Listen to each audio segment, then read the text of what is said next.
Bonjour, bonjour bien-aimés, bonjour, bonsoir. Notre Dieu est bon, il est redoutable. Nous rendons grâce à Dieu pour son amour qui est au-dessus de tout. Et merci Seigneur pour ce temps que tu nous accordes vraiment afin que nous puissions lire ta parole. Jésus, merci pour cette parole qui nous édifie, pour cette parole qui est puissante et agissante. Seigneur, merci. Merci parce qu'au commencement était la parole était avec Dieu, la parole était Dieu. Cette parole qui nous a donné la vie et cette parole, Seigneur Dieu de gloire, qui nous façonne. Alléluia. Cette parole qui nous donne la vie. À toi l'honneur, Jésus-Christ. Toi la parole puissante et agissante. À toi l'honneur. Alléluia. Merci pour le Saint-Esprit qui est à l'œuvre. Amen. Amen, amen, amen. Bien-aimés, nous allons lire 2 Chroniques 22, 2 Chroniques 23, Zacharie 6, Apocalypse 10, les psaumes 138, les proverbes 30 de 11 à 14. Nous commençons par 2 Chroniques chapitre 22.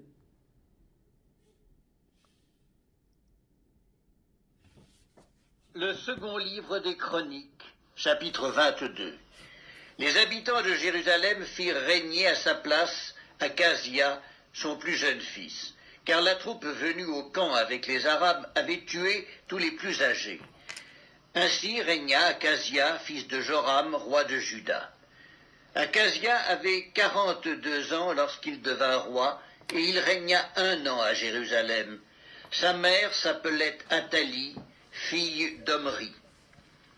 Il marcha dans les voies de la maison d'Akab, car sa mère lui donnait des conseils impies. Il fit ce qui est mal aux yeux de l'Éternel, comme la maison d'Akab, où il eut après la mort de son père des conseillers pour sa perte. Entraîné par leurs conseils, il alla avec Joram, fils d'Akab, roi d'Israël, à la guerre contre Hazaël, roi de Syrie, à Ramoth en Galaad. Et les Syriens blessèrent Joram. Joram s'en retourna pour se faire guérir à Jizréel des blessures que les Syriens lui avaient faites à Rama lorsqu'il se battait contre Hazaël, roi de Syrie. Azaria, fils de Joram, roi de Juda, descendit pour voir Joram, fils d'Akab, à Jizréel, parce qu'il était malade. Par la volonté de Dieu, ce fut pour sa ruine qu'Acasia se rendit auprès de Joram. Lorsqu'il fut arrivé, il sortit avec Joram pour aller au-devant de Jéhu, fils de Nimski, que l'Éternel avait oint pour exterminer la maison d'Akab. Et comme Jéhu faisait justice de la maison d'Akab, il trouva les chefs de Juda et les fils des frères d'Acasia qui étaient au service d'Acasia, et il les tua. Il chercha Acasia, et on le saisit dans Samarie, où il s'était caché. On l'amena auprès de Jéhu, et on le fit mourir. Puis ils l'enterrèrent, car ils disaient, « C'est le fils de Josaphat qui cherchait l'Éternel de tout son cœur. » Et il ne resta personne de la maison d'Acasia qui fut en état de régner. Athalie, mère d'Acasia, voyant que son fils était mort, se leva et fit périr toute la race royale de la maison de Juda. Mais Yoskabéat, fille du roi, prit Joas, fils d'Acasia, et l'enleva du milieu des fils du roi, quand on les fit mourir. Elle le mit avec sa nourrice dans la chambre d'Élie. Ainsi, Yoskabéat, fille du roi Joram, femme du sacrificateur Jéhojada et sœur d'Acasia, le déroba au regard d'Athalie, qui ne le fit point mourir. Il resta 6 ans caché avec eux dans la maison de Dieu. Et c'était Athalie qui régnait dans le pays. Alléluia. Dieu, la parole de Dieu, ça s'accomplit toujours. Regardez, c'est la lignée de Juda. C'est la lignée de Juda qui était resté fidèle à la maison de David. Mais regardez, il y a des gens qui ont craint Dieu. Et il y a une phrase, au fait, il y a un verset, j'allais dire, un verset, se faire guérir, et puis voilà. Alors, par la volonté de Dieu, ce fut pour sa ruine qu'Acasia s'est rendu auprès de Joram. Lorsqu'il fut arrivé, il sortit avec Joram pour aller au-devant de Jéhu, fils de Nimshi, que l'Éternel avait oint pour exterminer la maison d'Akab. Et comme Jéhu faisait justice de la maison d'Akab, il trouva les chefs de Juda et les fils des frères d'Akazia qui étaient au service d'Akazia. Il les tua. Il chercha Akazia et on les saisit dans Samarie où il s'était caché. On l'amena auprès de Jéhu et on les fit mourir. Puis il l'enterrèrent car il disait, écoutez-moi ça, et moi j'ai même surligné dans ma Bible, il l'enterrèrent car il disait, c'est le fils de Josaphat qui cherchait l'Éternel de tout son cœur. Et il ne resta personne de la maison d'Akazia qui soit en état de régner. On l'enterre lui parce que c'est le fils d'Akazia, de Josaphat. Pourquoi? Parce que Josaphat a cherché Dieu de tout son cœur. À cause de ce que son père a fait, bien aimé, l'enfant a été, bien qu'on l'a tué, parce que on l'a tué, mais cet enfant au moins a été enterré parce que c'était à cause de Josaphat, son père, qui cherchait l'Éternel. Alléluia. Puis ils l'enterrèrent car il disait, les autres là, c'est les chiens qui ont léché leur sang. Vous voyez, parce que c'est quelque chose que Dieu avait dit. Si on honore Dieu bien-aimé, c'est une sémence pour nos enfants, c'est une sémence pour notre généalogie, pour notre, généalogie, pour notre progéniture, voilà, c'est ce que j'allais dire, pour notre progéniture. 2 Chroniques, chapitre 23. Le second livre des Chroniques, chapitre 23. La 7e année, Jéhojada s'anima de courage et traita alliance avec les chefs de centaines. Azaria, fils de Jérokam, Ismaël, fils de Yochanan, Azaria, fils d'Obed, Maaséja, fils d'Adaja, et Éliscaphat, fils de Zikri. Ils parcoururent Juda et ils rassemblèrent les Lévites de toutes les villes de Juda et les chefs de famille d'Israël. Et ils vinrent à Jérusalem.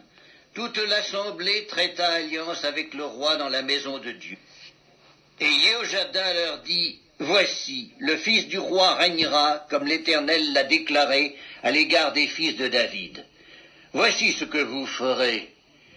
Le tiers qui parmi vous entre en service le jour du sabbat, sacrificateurs et lévites, fera la garde des seuils. Un autre tiers se tiendra dans la maison du roi, et un tiers à la porte de Jesod.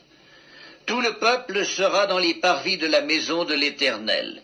Que personne n'entre dans la maison de l'Éternel, excepté les sacrificateurs et les lévites de service. Ils entreront car ils sont saints. Et tout le peuple fera la garde de l'Éternel. Les Lévites entoureront le roi de toutes parts, chacun les armes à la main, et l'on donnera la mort à quiconque entrera dans la maison. Vous serez près du roi quand il entrera et quand il sortira. Les Lévites et tout Juda exécutèrent tous les ordres qu'avait donnés le sacrificateur Jéhojada. Ils prirent chacun leurs gens, ceux qui entraient en service et ceux qui sortaient de service le jour du sabbat, car le sacrificateur Jéhojada n'avait exempté aucune des divisions. Le sacrificateur Jéhojada remit aux chefs de centaines les lances et les boucliers, grands et petits, qui provenaient du roi David et qui se trouvaient dans la maison de Dieu. Il fit entourer le roi en plaçant tout le peuple, chacun les armes à la main, depuis le côté droit jusqu'au côté gauche de la maison, près de l'autel et près de la maison. On fit avancer le fils du roi, on mit sur lui le diadème et le témoignage, et on l'établit roi. Et Jéhojada et ses fils l'oignirent, et ils dirent « Vive le roi !» Athalie entendit le bruit du peuple accourant et célébrant le roi, et elle vint vers le peuple à la maison de l'Éternel. Elle regarda, et voici, le roi se tenait sur son estrade à l'entrée. Les chefs et les trompettes étaient près du roi. Tout le peuple du pays était dans la joie, et l'on sonnait des trompettes. Et les chantres, avec les instruments de musique, dirigeaient les chants de louange. Athalie déchira ses vêtements et dit « Conspiration, conspiration !» Alors le sacrificateur Jéhojada, faisant approcher les chefs de centaines qui étaient à la tête de l'armée, leur dit « Faites-la sortir en dehors des rangs et que l'on tue par l'épée quiconque la suivra. Car le sacrificateur avait dit, ne la mettez pas à mort dans la maison de l'Éternel. On lui fit place, et elle se rendit à la maison du roi par l'entrée de la porte des chevaux. C'est là qu'ils lui donnèrent la mort. Jéhojada traita avec lui tout le peuple et le roi une alliance par laquelle il devait être le peuple de l'Éternel. Tout le peuple entra dans la maison de Baal et ils la démolirent. Ils brisèrent ses autels et ses images et ils tuèrent devant les autels Mathan, prêtre de Baal. Jéhojada remit les fonctions de la maison de l'Éternel entre les mains des sacrificateurs, des Lévites, que David avait distribués dans la maison de l'Éternel, pour qu'ils offrissent des holocaustes à l'Éternel, comme il est écrit dans la loi de Moïse, au milieu des réjouissances et des chants, d'après les ordonnances de David. Il plaça les portiers aux portes de la maison de l'Éternel, afin qu'il n'entrât aucune personne souillée de quelque manière que ce fût. Il prit les chefs de centaines, les hommes considérés, ceux qui avaient autorité parmi le peuple, et tout le peuple du pays, et il fit descendre le roi de la maison de l'Éternel. Ils entrèrent dans la maison du roi par la porte supérieure, et ils firent asseoir le roi sur le trône royal. Tout le peuple du pays se réjouissait, et la ville était tranquille. On avait fait mourir Athalie par l'épée. Alléluia. Notre Dieu est merveilleux. Merci Seigneur pour sa parole. Nous allons passer, bien-aimés. Le second livre des Chroniques, chapitre 24. Excusez-moi. Joas, le second livre des Chroniques. C'est passé directement. Excusez-moi. Je voulais mettre au fait Zacharie, chapitre 6. Zacharie, chapitre 6. Nous écoutons, nous avons nos Bibles. Zacharie, chapitre 6. Je levai de nouveau les yeux et je regardai, et voici, 4 chars sortaient d'entre 2 montagnes, et les montagnes étaient des montagnes d'airain. Au premier char, il y avait des chevaux roux, au second char des chevaux noirs, au troisième char des chevaux blancs, et au quatrième char des chevaux tachetés, rouges. Je pris la parole et je dis à l'ange qui parlait avec moi, « Qu'est-ce, mon Seigneur ?» L'ange me répondit, « Ce sont les 4 vents des cieux qui sortent du lieu où ils se tenaient devant le Seigneur de toute la terre. Les chevaux noirs, attelés à l'un des chars, se dirigent vers le pays du septentrion, et les blancs vont après eux. Les tachetés se dirigent vers le pays du midi.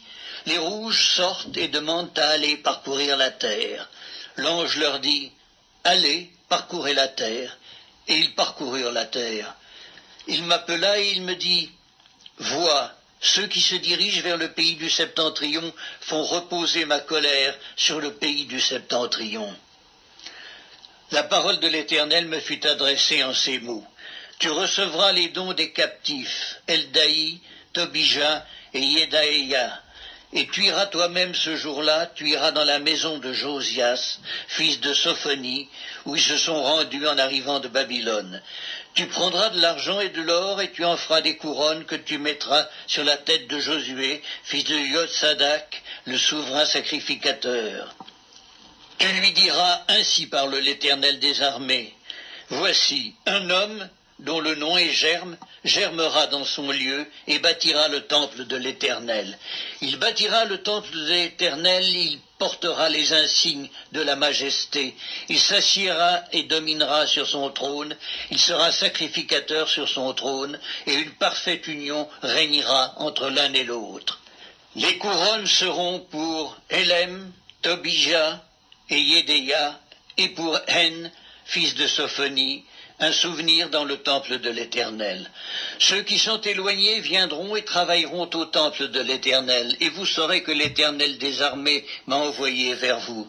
Cela arrivera si vous écoutez la voix de votre Dieu, l'Éternel. Alléluia. Cela arrivera si vous écoutez la voix de votre Dieu, l'Éternel. Amen, amen. Je serre ta parole dans mon cœur, a dit David, afin de ne pas pécher contre toi. Alléluia. Celui qui m'aime garde mes commandements. La parole de Dieu dans nos cœurs et la parole de Dieu dans nos vies. Alléluia. C'est pas facile, c'est les combats, mais le Saint-Esprit nous aide dans son amour. Nous allons passer, bien-aimés, dans le livre d'Apocalypse. Apocalypse, le chapitre 10.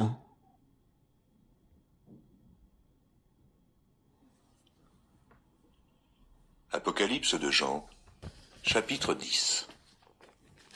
Je vis un autre ange puissant, qui descendait du ciel enveloppé d'une nuée. Au-dessus de sa tête était l'arc-en-ciel, et son visage était comme le soleil, et ses pieds comme des colonnes de feu. Il tenait dans sa main un petit livre ouvert.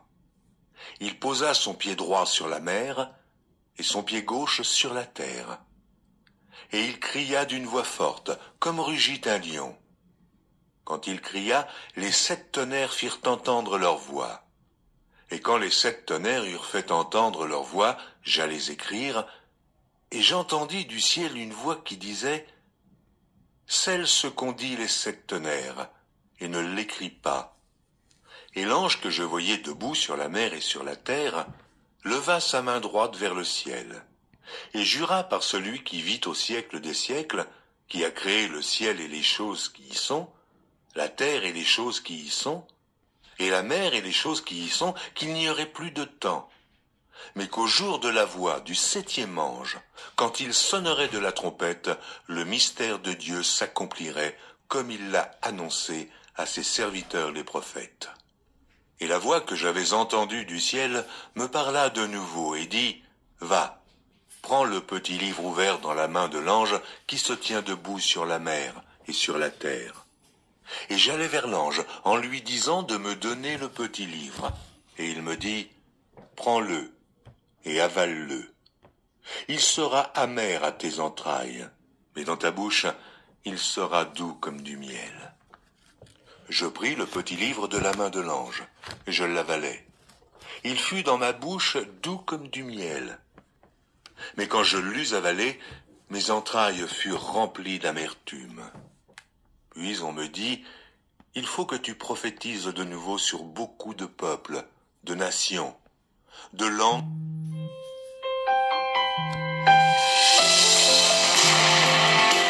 et de rois.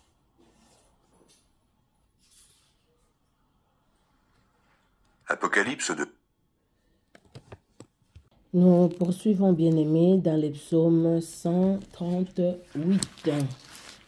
Les psaumes 138, nous lisons au nom de Jésus-Christ de Nazareth. De David, j'étais célèbre de tout mon cœur, je chante tes louanges en la présence de Dieu. Je me prosterne dans ton saint temple et je célèbre ton nom à cause de ta bonté et de ta fidélité, car ta renommée s'est accrue par l'accomplissement de tes promesses. Les jours où j'étais invoqué, tu m'as exaucé, tu m'as rassuré, tu as fortifié mon âme. Tous les rois de la terre te loueront, ô Éternel, en entendant les paroles de ta bouche. Ils célébreront les voies de l'Éternel, car la gloire de l'Éternel est grande. L'Éternel est élevé, il voit les humbles et il reconnaît de loin les orgueilleux. Quand je marche au milieu de la détresse, tu me rends la vie, tu étends ta main sur la colère de mes ennemis et ta droite me sauve. Alléluia. L'Éternel agira en ma faveur. Éternel, ta bonté dure toujours. N'abandonne pas les œuvres de ta main. Alléluia. Merci Seigneur, Dieu de gloire. C'est lui qui connaît nos situations, qui connaît nos problèmes, qui connaît les gens qui sont orgueilleux et les gens qui sont humbles. Alléluia. Restons dans l'humilité pour que Dieu lui-même, autant convenable, autant voulu par lui, puisse nous élever, quelle que soit la situation dans laquelle nous pouvons être maintenant là que nous écoutons cette parole ou nous lisons cette parole. Au nom puissant de Jésus-Christ. Nous allons finir par Proverbe 30, des 11 à 14. Proverbe 30, des 11 à 14. Il est une race qui maudit son père et qui ne bénit point sa mère. Il est une race qui se croit pure et qui n'est pas lavée de sa souillure. Il est une race dont les yeux sont hautains et les paupières élevées. Il est une race dont les dents sont des glaives et les mâchoires des couteaux pour dévorer les malheureux sur la terre et les indigents parmi les hommes. Que Dieu bénisse sa parole bien-aimée. Nous rendons grâce à Dieu. Merci Seigneur Jésus-Christ pour ta parole dans nos cœurs et dans nos vies. Donne le Dieu puissant et vivant. Bénis cette parole dans nos cœurs. Que cette parole fasse du bien à nos âmes. Que cette parole nous libère, Seigneur, de tout ce qui nous empêchait d'avancer avec toi, de tout ce qui nous empêchait de contempler ta grandeur, ta puissance, éternel Dieu d'amour. Merci de bénir nos familles aussi. Au nom de Jésus-Christ. Amen. Que Dieu vous bénisse, bien-aimés, sur Facebook, sur YouTube. Soyez richement bénis. Alléluia. Merci Seigneur Jésus-Christ. On se donne rendez-vous pour la prochaine lecture biblique. Soyez bénis. Au revoir.